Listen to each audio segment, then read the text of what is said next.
Прямо сейчас. Когда ты смотришь это видео, в твоем мозге происходят процессы, которые ты вообще не контролируешь. И знаешь, в большинстве случаев это вовсе не твоя вина. Если ты когда-нибудь замечал, что в отношениях с людьми ты либо постоянно ищешь какое-то подтверждение, либо ты держишь дистанцию и не пускаешь никого близко. Если ты откладываешь дела, как будто они опасны, или ты вдруг срываешься на людей, которые совсем не сделали ничего плохого. Все это может быть связано с травмой. И я хочу показать тебе, что это значит на самом деле и как это работает в твоем мозге. Знаешь, большинство людей думают о травме совсем неправильно. Они думают, что травма — это что-то очень экстремальное. Как будто это может быть только война или какая-нибудь огромная катастрофа. Но на самом деле исследователи обнаружили, что это совсем не так. В 24 году нашего тысячелетия ученые провели одно из самых больших исследований детской травмы в истории. Они смотрели на мозги тысяч людей, от детей до взрослых. И вот что они обнаружили. Мозг человека, который пережил травму, буквально устроен совершенно иначе. Это настоящая наука. И сегодня я покажу тебе, как именно это все работает. Давай сначала разберемся, что же такое травма на самом деле. Это не просто плохое воспоминание, которое тебе удалось пережить. Травма — это когда твой мозг пережил какой-то опыт, и он просто не смог его обработать правильно. Опыт, который был слишком интенсивным, или слишком неожиданным, или слишком болезненным. Это могло быть что угодно. Это могло быть насилие или агрессия. Это мог быть постоянный недостаток внимания от родителей. Это мог быть совсем непредсказуемый мир вокруг тебя, или даже развод родителей, или смерть кого-то близкого. Но вот что очень важно. Травма совсем не зависит от того, как это выглядит с другой стороны. Для одного человека это может быть огромная катастрофа, а для другого это может быть просто обычный день, потому что все зависит от того, как мозг это интерпретирует. Ребенок, он не имеет опыта жизни. У него нет контекста, мозг ребенка просто кричит «Опасность!». И когда ребенок переживает что-то подобное в самый важный период своего развития, мозг переходит в режим выживания. Мозг кричит «Спасайся!». И этот режим может оставаться включенным много лет. Окей, давай представим себе мозг. У всех людей мозг примерно одинаковый размер, правда? Неправда. На самом деле совсем неправда. Люди, которые пережили какую-то травму в детстве, они имеют физически меньший мозг в определенных местах. Это не фигура речи, это буквально меньше клеток, меньше объема. Первое место, где это происходит, это гиппокамп. Это часть мозга, которая отвечает за память и организацию информации. Проще говоря, это твоя память. У людей с детской травмой гиппокамп в среднем на 8, 9, 10% меньше. Это очень важно понимать, потому что это объясняет, почему люди с травмой часто говорят, что они не помнят деталей. Они не помнят, кто что сказал или как выглядел этот день. Но они помнят чувства, они помнят ужас, они помнят боль. Почему? Потому что воспоминание не было правильно зафиксировано. Воспоминание не было правильно заархивировано. Оно осталось живым опытом. Оно остается так, как будто это происходит прямо сейчас. Второе место — это амигдала. Это твой центр страха. Это твое предупреждение об опасности. Это малюсенькая структура в мозге, которая отвечает за то, чтобы ты спасся и выжил. У людей с детской травмой амигдала не просто более активна. Она может быть на 30% больше. Она может быть буквально крупнее. Почему это происходит? Потому что мозг подумал вот что. Мозг подумал, что это функция. То есть чувствовать опасность — это очень важная функция. Мне часто нужна эта функция. Мне нужно быть очень, очень осторожным. И мозг увеличил эту структуру. Это как если бы ты постоянно чувствовал запах дыма. Не один раз, не 2 раза. Постоянно твой нос стал бы чувствительнее. Может быть, даже переусложнится. Да, это то же самое. Но в мозге это адаптация. И третье место — это префронтальная кора. Это твой логический мозг. Это та часть, которая говорит: стоп, погодите, это просто громкий звук. Это не опасно. Это просто хлопок двери. Я в безопасности. У людей с детской травмой эта часть мозга часто недоразвита или менее активна. Вот почему «просто успокойся» никогда не работает. Вот почему логика не может подавить страх. Потому что префронтальная кора и амигдала в твоем мозге просто не общаются нормально. Это не слабость характера. Это не психологическая проблема. Это неврология. Это то, как устроен мозг. Теперь давай поговорим о системе, которая буквально может отравить жизнь человека с детской травмой. Эта система называется HPA. Звучит сложно и научно, но на самом деле это просто 3 буквы английского алфавита. Первая буква H — это гипоталамус, маленькая структура в мозге. Буква P — это гипофиз, еще одна маленькая структура в мозге. И буква A — это надпочечники. Они находятся вот прямо над почками. Эти 3 части вместе образуют систему, которая помогает тебе справляться со стрессом. Это твоя система борьбы со стрессом. Когда ты видишь опасность, когда ты видишь что-то опасное, эта система активируется. Выделяется гормон кортизол. Твое сердце бьется быстрее. Ты готов к бою. Ты готов убежать. Это хорошо. Это помогает тебе выжить. Это нужно.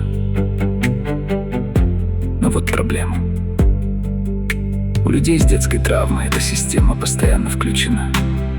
Постоянно. Даже когда опасности вообще нет. Например, кто-то повышает голос на работе, и твоя амигдала кричит «опасность». Кортизол выстреливает в кровь.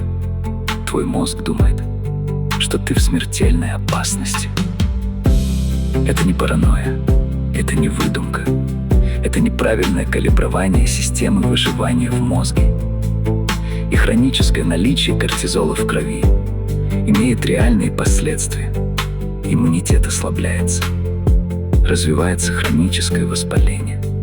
Появляются проблемы с сердцем.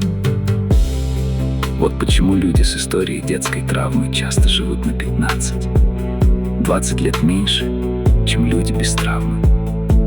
Это не потому, что они слабые, и не потому, что они неправильно живут. Это потому, что их тело постоянно находится в режиме боевой готовности. Их тело думает, что оно на войне. Окей, теперь самое главное. Это то, что касается каждого из нас. Как все это влияет на то, как мы строим отношения с другими людьми. Психологи выделили несколько основных типов привязанности. Привязанность — это то, как мы привязываемся к людям, как мы строим отношения. И 2 из основных типов обычно связаны с детской травмой. Первый тип называется тревожная привязанность. Этот тип обычно происходит, когда ребенку не хватало внимания. Когда родитель был недоступен. Или когда родитель был непредсказуем. Иногда ласков. иногда холоден. Взрослый человек с тревожной привязанностью. Он постоянно боится быть покинутым, он ищет подтверждение в отношениях. Он может быть прилипчивым или зависимым, очень ревнив, постоянно беспокоится по поводу партнера. Почему это происходит? Потому что в детстве мозг ребенка выучил одно очень простое правило. Это правило звучит так: если я не буду требовать внимания, если я буду молчать и вежлив, то меня забудут. Меня будут игнорировать. Поэтому я должен делать больше. Я должен быть лучше. Я должен быть идеальным. Мне нужно работать, чтобы получить внимание. И эта программа, она работает всю жизнь. Даже когда человек вырос, даже когда он встречает нового партнера, который вполне готов его слушать и уделять ему внимание. Второй тип называется избегающей привязанности. Это происходит, когда было насилие или когда было суровое наказание, когда родитель был жесток. Взрослый с избегающей привязанностью. Он избегает эмоциональной близости. Он предпочитает быть независимым. Он предпочитает держать дистанцию. У него есть трудности с тем, чтобы быть уязвимым. Он может быть холодным в отношениях. Почему? Потому что в детстве мозг выучил другое правило. Это правило звучит вот так: если я буду нуждаться в ком-то, если я буду уязвимым, если я попрошу помощи, то меня наказывать будет боль. Безопаснее полагаться только на себя. Никому не верить. Ни от кого не зависеть.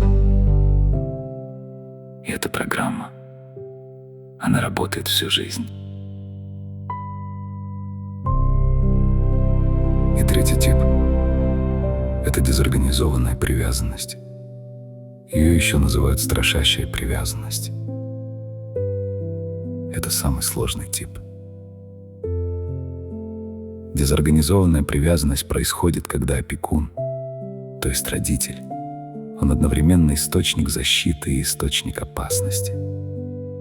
Например, родитель мог ударить ребенка, а потом его утешить.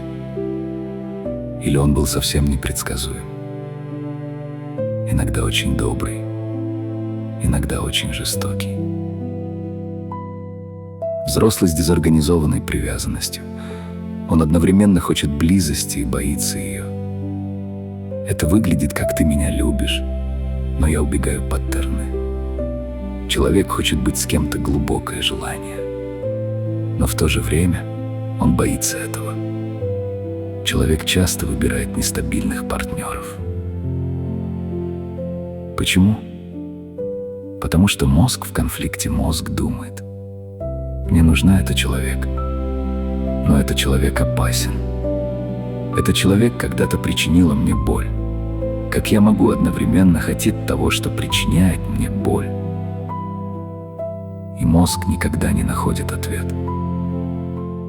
Вот и вся история. Отношения — это только часть истории. Есть много других паттернов поведения, которые напрямую связаны с детской травмой. Люди с детской травмой, они часто занимаются саморазрушением: алкоголь, наркотики, переедание, азартные игры. И люди думают, что это потому, что они слабые, или потому, что они любят боль. На самом деле, это совсем не так. Это потому, что их нервная система гиперактивна. Нервная система постоянно в режиме тревоги, и они пытаются ее успокоить. Представь себе вот это. Твой внутренний уровень стресса — это 8 из 10. Высокий, очень высокий. И ты пьешь алкоголь. И временно уровень стресса падает до 4 или 5. И вот, человек думает: я себя чувствую лучше. Но на самом деле человек просто учит свой мозг неправильному способу справляться со стрессом. Люди с травмой часто имеют трудности с управлением гневом. Они срываются без видимой причины. Они кричат на людей за что-то очень маленькое. И потом они думают, почему я такой? Почему я реагирую так? Ответ очень простой. Потому что твоя амигдала очень активна. Твоя префронтальная кора слишком слаба. И твой мозг думает, что маленькая угроза — это огромная угроза. Некоторые люди становятся перфекционистами, другие становятся совсем безответственными. И оба эти подхода — это попытки справиться с неконтролируемым миром. Перфекционист думает: если я буду идеальным, если я буду лучше всех, то меня не будут критиковать, меня не будут бить, меня не бросят. А безответственный человек думает: я не контролирую свою жизнь, потому что я никогда не контролировал ее в детстве. Так почему я вообще должен пытаться? И люди с травмой часто имеют нарушения сна и кошмары. Это прямой результат гиперактивной амигдалы и неправильной обработки воспоминаний в гиппокампе. Все эти паттерны, они не личностные недостатки. Они не потому, что ты плохой. Это неврологические адаптации к травме. Давай поговорим о цифрах. Потому что это реальность, а не просто теория, которую я придумал. По исследованиям Центра контроля заболеваний США, примерно от 32 до 51% взрослых американцев пережили как минимум одно неблагоприятное событие в детстве. Это исследование называется ACE. Это аббревиатура для Adverse Childhood Experience. И вот что они обнаружили. Они анализировали тысячи людей. И вот данные. Люди с 6 и более неблагоприятными событиями в детстве. У них в 4 раза выше риск депрессии, в 5 раз выше риск суицидальных попыток, в 2 раза выше риск рака, в 3 раза выше риск болезней сердца. Это не психология, это медицина, это биология, это физиология. И вот что самое страшное, люди с историей детской травмы имеют в среднем на 20 лет короче жизнь, на 15 лет, на 20 лет. Это не потому, что они неправильно живут, и не потому, что они неправильно едят. Это потому, что их тело постоянно находится в боевой готовности. Кортизол — хроническое воспаление, ослабленный иммунитет. Это медленное отравление собственной нервной системой. Теперь самое важное. И это самая главная новость, которую должны услышать люди с травмой. Мозг может восстанавливаться. Это называется нейропластичность. И это значит, что твой мозг может быть переделан. Переделан в любом возрасте. 20 лет, 40 лет, 60 лет, 80 лет. Возраст не важен. Вот что работает и что помогает. Первое — это терапия, которая ориентирована на травму, например, EMDR или Cognitive Processing Therapy. Что это делает? Это помогает мозгу понять, что травматический опыт — это прошлое. Это не настоящее. Это было когда-то давно, и амигдала постепенно успокаивается. Второе — это телесные практики, йога, танец, массаж, движение. Почему это помогает? Потому что травма хранится в теле. Когда ты двигаешься осознанно, когда ты растягиваешься, когда ты танцуешь, ты учишь свое тело, что оно в безопасности. Третье – это медитация и осознанность. Когда я говорю осознанность, я имею в виду простое внимание к своему дыханию, к своему телу. Исследования показали, что 8 недель регулярной медитации увеличивают серое вещество в префронтальной коре на 5%. 5% может звучать немного, но это значит, что логический мозг становится сильнее. Он может лучше контролировать страх. Четвертое – это здоровые отношения, буквально здоровые. Безопасные отношения с человеком, который не насильственный, который добрый, который предсказуем. Это буквально перестраивает мозг. Когда ты рядом с таким человеком, когда ты чувствуешь себя в безопасности, амигдала постепенно учится. Может быть, люди не опасны. Это долгий процесс. Это может занять месяцы или годы, но это работает. И самое главное – это время, плюс профессиональная помощь. Нейропластичность работает в любом возрасте. Твой мозг может быть переделан. Это возможно.